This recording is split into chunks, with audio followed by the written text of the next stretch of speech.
Hello, everybody. All right, guys. So, what I like to do is have a short Facebook Live just to wrap up what we did on the last show. And and that's the radio show we have on 107.9 on Sundays at 9 a.m. And the last show was really lively. I had a wonderful attorney that practices family law and does a lot of divorce in New Jersey. Her name is Agnes Rybar. If you're in New Jersey and you're looking for a divorce lawyer, you want to contact Agnes. She's at rybarlaw.com. Just look her up. And as a matter of fact, if you call my office and ask me for a referral, that's exactly who I'm going to send you to. So we had this lively conversation on the radio where we talked about how filing for a divorce and filing for bankruptcy goes hand in hand. And here's why. So when you file for divorce, right, your marriage has come to an end and you're looking to dissolve the marriage. Now, depending on how long you were together or not together, during that marriage, typically either one or both spouses incur debt during that marriage, right? And what you're looking to is basically end this marriage.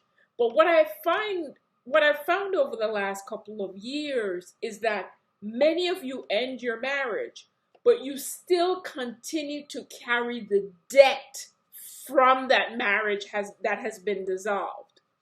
But Agnes made an interesting point, and she said that when you have, you're preparing for a divorce, there's something called a marriage settlement agreement, or so, don't quote me on it, but something to that effect.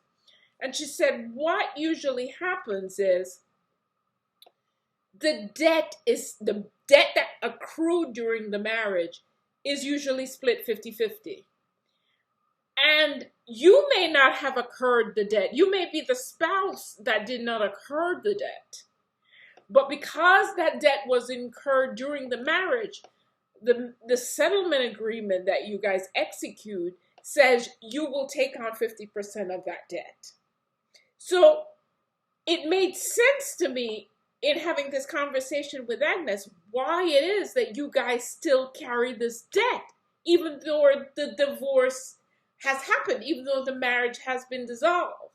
And she indicated that she, more times than not, especially if the spouses or her client has no equity in real estate in the property, she always tells them to consult a bankruptcy attorney because it doesn't make sense to continue to carry that debt even though the marriage has ended. And so many of you don't. She even indicated that sometimes she will tell the client that right after they engage her to go ahead and file bankruptcy. Right after filing the divorce complaint, that will stop the divorce, but at least it wipes her client clean of the debt prior to the divorce being consummated.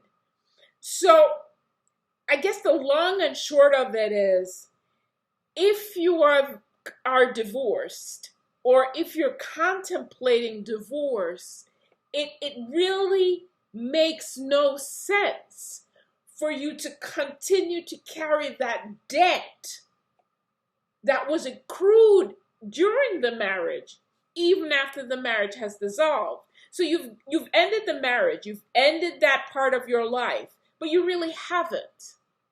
You really haven't if 2, 3, 4, 5 years later, you're still paying on the debt from that marriage that has ended. That really makes not much sense because you're still tied to that marriage. Even though you want it ended, you can't because you still have this albatross around your neck relating to the marriage, the debt incurred during the marriage. So guys, I just wanted to do this really, really quick wrap up to the show and stress for you guys. I don't have Agnes here with me, but I really want to stress that, look, it's 2022. Many of you have decided that, okay, you're separating from your spouse, or you're in the process of having, entering into a divorce. You're in the process of, maybe your divorce was just consummated. Maybe the divorce decree was just issued by the family law judge. Whatever your circumstance, if you're carrying debt from an old relationship, you really want to think about that, and you really want to exercise your right. I like to remind you guys as often as I can that bankruptcy is not a gift. It is a right. So you have the right to get yourself completely free. You freed yourself from the spouse. You freed yourself from many of you have moved out of the marital home. You've just changed all your circumstance. There is no need to have that pebble. Maybe it's not even so much as a pebble, but it's an albatross around your neck relating to that marriage, and that is the debt. Right? So if you want a free consultation with me or Michelle regarding getting yourself out of debt, you're thinking about a divorce, you're in the middle of a divorce, you just had received your divorce decree, so your marriage has ended, but you're still carrying debt, you want to give us a call at 866-96-GM-LAW, 866-96-GM-LAW. You also can reach us 24/7 at that number, 866-96-GM-LAW, or 24/7 on our website, GeorgetteMillerLaw.com. That's GeorgetteMillerLaw.com.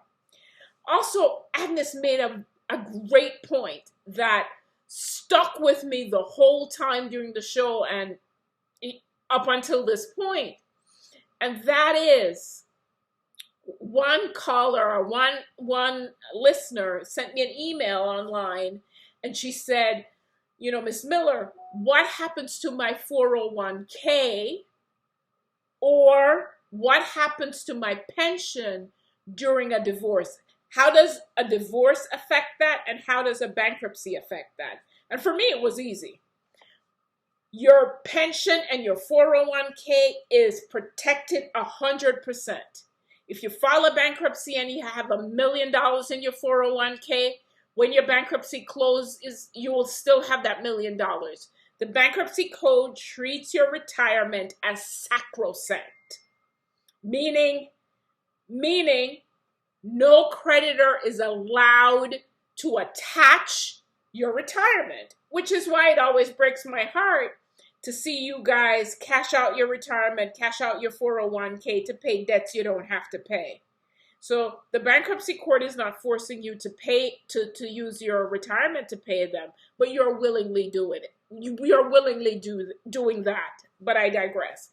But Agnes made a great point. She said the date of filing is when the clock stops. And you would say, what do you mean by that? The date of filing your complaint is when the clock stops for the duration of the marriage. But hold up. What does that have to do with anything? The monies that accrued in your 401k and your pension during the period of the marriage. So right up until the time that divorce complaint was filed is equitable estate or marriage, a part of the marriage. You have to, for all intents and purposes, split that amount 50-50. So for those of you out there And I meet you all every day, all the time. You're here because you come into my office. If you've been separated from your spouse, if you're going back and forth whether or not you're going to divorce your spouse, one thing you need to consider in your mind, the period you're going back and forth, your pension and your retirement account is at risk to be distributed upon filing bankruptcy. Because that monies that accrued, even though, people are surprised. She says all the time, a client come in and say, well, I worked and earned that money. My spouse didn't do anything. Doesn't matter. That is a part of the marital estate that's subject to equitable distribution and will be divided between you and your spouse. So, if you want to file a bankruptcy, don't wait. Because I've told you time and time again how you really get yourselves in you go from bad to worse waiting. And if you're contemplating ending your marriage, go see a divorce attorney as quickly as possible and lay it out. Get all the facts so that you can make the best business decision for you. Again, bankruptcy and divorce go hand in hand. If you're ending the marriage, there is no need to continue to carry the debt relating to the marriage. That's not true freedom. If you want to be free indeed. As they say in my country, walk good, and I'll talk to you all next week. Bye-bye.